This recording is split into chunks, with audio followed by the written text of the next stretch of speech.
What's up, guys? JP back at you once again, bringing you guys day number 19 in my 10th annual 31 Days of Horror, a series in which we watch and review 31 horror films in 31 days, all during the month of October, leading right up to Halloween. And continuing along with our Scream Factory watches, I decided to go with one I haven't seen in years, and that is 13 Ghosts from the year 2001. Now, this was one of those Dark Castle Entertainment releases. They produced a couple of films back in the early 2000s, such as House on Haunted Hill and, of course, 13 Ghosts. This is a remake of a classic horror film, which I've actually never seen.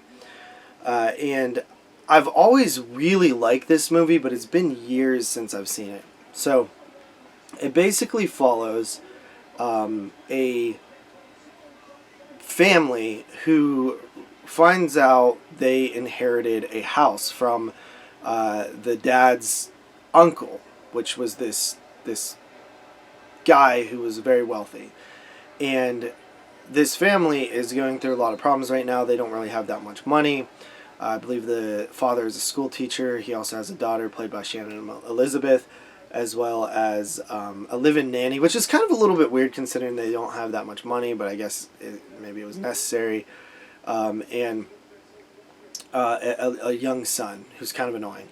The mother had died in a fire, and it seemed to be a very traumatic event, and it didn't happen that long ago. So they go to this house, which is this giant like glass house with all these like inscriptions on the walls, like it's glass with writing on the walls and stuff like that. As they're there, the doors and windows basically shut, and they're trapped in the house. Also, there's a character played by Matthew Lillard, who is essentially like a psychic, and he could see ghosts. And he used to work for the uncle. But the uncle is kind of a bad dude, and his whole deal was that he was essentially capturing ghosts, specifically 13 types of ghosts.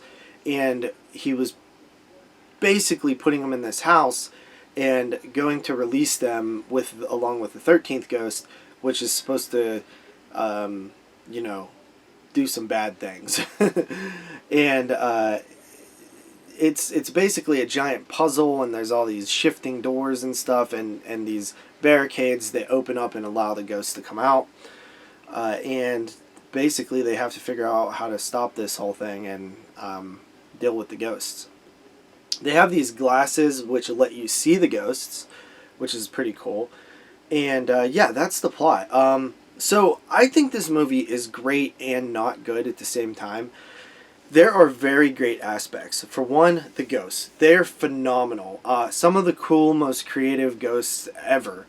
You see them all there. The most famous one is probably the Jackal, which is this one that's really crazy looking and has like a cage over his head. There's like a really fat one that's like a giant baby, but he's a grown man. There's one called the Juggernaut, which is like this really strong one. There's one with a baseball bat. There's one called, I believe, the Princess or something, who looks like she died of suicide and is naked and walks around holding a butcher knife. There's a torso one, a little kid one. There's all these cool ghosts, and they all have really cool backstories that you don't really get in the film, but if you look up the film, they all have these really unique backstories, which are super cool. All that stuff, the ghosts, the story, I think is all great. The thing I don't like about this film, and I probably didn't realize it back when I watched it before because I was a lot younger, but now with a critical eye, I feel like the dialogue is incredibly overwritten. There's all these one-liners and zingers, and it feels like they tried to write the characters saying something witty in every single line, like some sort of joke or something, but not sometimes not even intentional, but to the audience.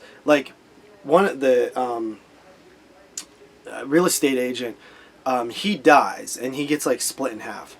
And the characters don't know this, but the nanny is I wonder if the real estate agent split in half. And it's just stuff like that where you kind of, it's just eye rolling. And there's a lot of that in here. And I'm man, this movie gets in its own way. Like, the dialogue feels really overwritten.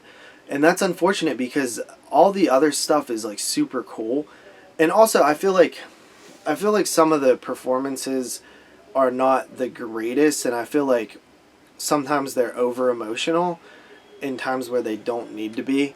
But other than that, I think the movie is really cool. I think Matthew Lillard does like a fantastic job. He actually gives a really good performance, and I really like his character. Shannon and Elizabeth is fun. The nanny's fun, but they can all come off a little bit annoying. Besides Matthew Lillard at times, it's a very conflicting movie because I think it could be great, but it just falls short of great. I still think it's good.